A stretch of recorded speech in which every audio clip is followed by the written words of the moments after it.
동북아시아 국가들의 시선이 북한에 집중되고 있습니다. 오는 25일 북한군 창건일을 맞아서 북한이 또 도발을 할 것인지 촉각을 곤두세우고 있는 겁니다. 김주환 YTN 정치안보 전문기자 스튜디오에 자리했습니다. 안녕하십니까? 안녕하십니까? 네. 우리나라를 비롯해 동북아시아 국가들, 어떻게 보면 전 세계의 국가들이 북한에 관심이 쏠려 있는데 주된 이유가 뭘까요? 지난 4월 15일 김일성 105주년 탄생. 생일이었죠. 네. 그런데 그때 북한이 어떤 형태로 대형 도발에 나설 것이다라고 했습니다. 북한으로서는 내일 모레 25일과 지난 15일이 굉장히 정치적으로 중요한 일입니다. 그런데 퍼레이드하고 시인형 ICBM으로 추정되는 발사체를 공개를 했고 그 다음날 동해에서 미사일 발사, 시험 발사는 실패하지 않습니까? 그때 이제 주변국들이 굉장히 경고를 맞죠. 특히 미국이 군사 공격 가능성까지 언급을 했고 이런 와중에 이제 과연 25일 날 나름대로 퍼레이드를 또 할 건데 할 거라고 이제 거의 가능성이 높은데 그걸 즈음해서 핵실험이나 혹은 ICBM 발사나 이런 도발을 할 것이냐 이런 이유 때문에 이제 주변국들이 북한을 이렇게 면밀하게 들여다보는 상황인 거죠. 네. 북한이 도발한다면 어떤 형태가 될지 예상할 수 있을까요? 일단 대형 전략 도발이라고 흔히들 표현하는데 두 가지죠. 미국을 겨냥한 ICBM 그 시험 발사 가능성, 그다음에 핵실험 가능성. 그런데 지금 현재 동창리 발사대, 평안북도 동창리 발사대에는 일단 그런 움직임이 미약한 거라서 이건 가능성이 좀 적고요. 그런데 6차 핵실험 같은 경우는 김정은의 지시만 내리면 언제 어느 때든지 버튼만 누르면 된다라고 그 지하기 때문에 이런 부분이 있는데 이 부분에 대해서 핵실험을 했다라고 하면은 이제 동북아시아 정세가 특히 한반도 관련 정세가 굉장히 급변하는 상황. 그래서 미국 역시 특수정찰 콘스탄트 피닉스라는 그 방사능 물질을 탐지할 수 있는 특수정찰기를 미국에서 오키나와에서 전진 배치를 했고 최근에 동해상공에서 계속 출격을 해서 그 작전을 하고 있고요. 그다음에 중국 역시 그 국경 주변에 병력을 증강 배치한 거 여러 가지 정황이 나타나니까 이것이 가지는 실제 전쟁을 하겠다는 의지가 아니라 북한으로 하여금 도발하지 말아라라고 압박하는 억제 수단이거든요. 이런 형태를 보이고 있는데 이런 와중에 과연 도발을 할까? 지금 역시 선택은 공은 김정은한테 넘어갔다 이렇게 정리할 수 있는 거죠.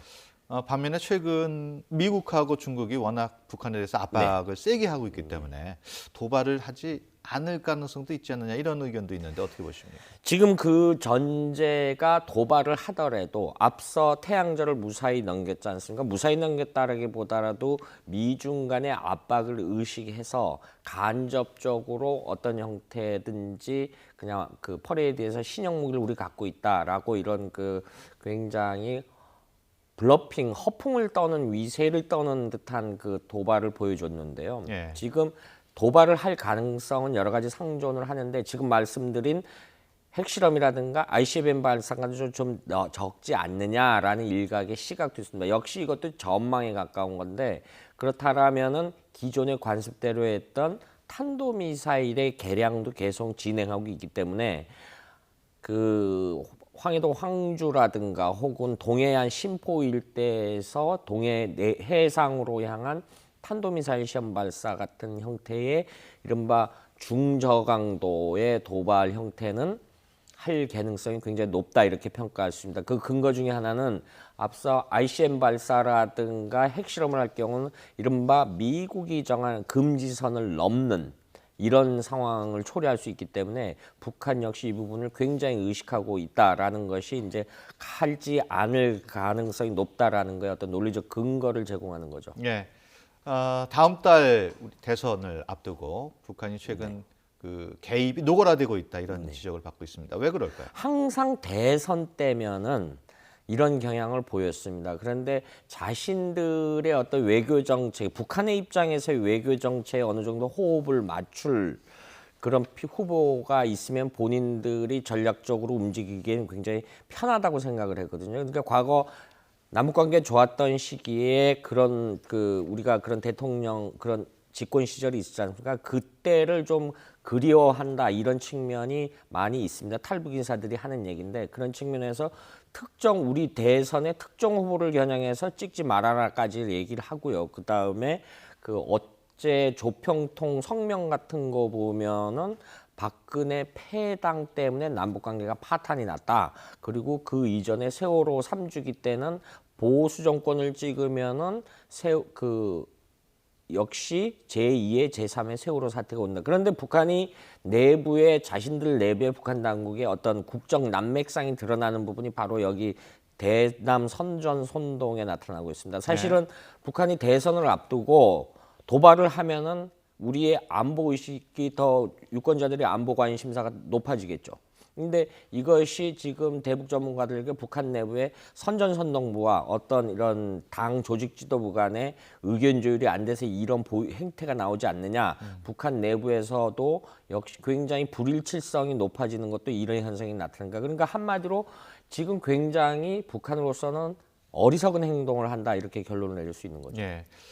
미국의 경우에는 특별히 그 북한의 움직임에 대해서 아주 민감하게 반응하는 것 같은데 왜 그럴까요? 미국으로서는 본토를 겨냥하는 미사일 발사체가 개발을 하면은 미국의 가중치가 미 본토의 위협과 한반도 내부의 국지적인 그 안보 불안보다 본토 위협성을 훨씬 크게 생각하겠죠. 그런데 트럼프 대통령 입장에서 트럼프 대통령 훗날 임기가 끝났고 북한이 어떤 미사일 발사 능력을 갖췄을 때 트럼프 대통령의 업적이라든가 이 치적이 굉장히 크게 훼손되겠죠. 이런 부분에 있어서 레드라인을 넘지 마라. 그리고 미국 내 일각에서는 벌써 북한 미사일 발사 능력이 레드존 단계에 들 때, 레드존이라는 건 쉽게 설명을 하면은 우리가 군사과학 영화를 보면은 이 타겟 안에 들어왔다. 그래서 이런 것이 북한 선제 공격설의 한 배경이 되는 거거든요. 예. 이런 부분 때문에 굉장히 미국으로서는 하지 말라라고 경고를 보내고 그 이유 때문에 칼비슨 항모 강습 전단이 지금 북상하고 있고 아마 25일쯤 동해 먼 바다까지 도착하는 거로 이렇게 예측들을 하고 있는 상황입니다. 예, 알겠습니다. 지금까지 김주환 YTN 정치안보 전문기자와 함께 얘기 나눴습니다. 오늘 말씀 고맙습니다.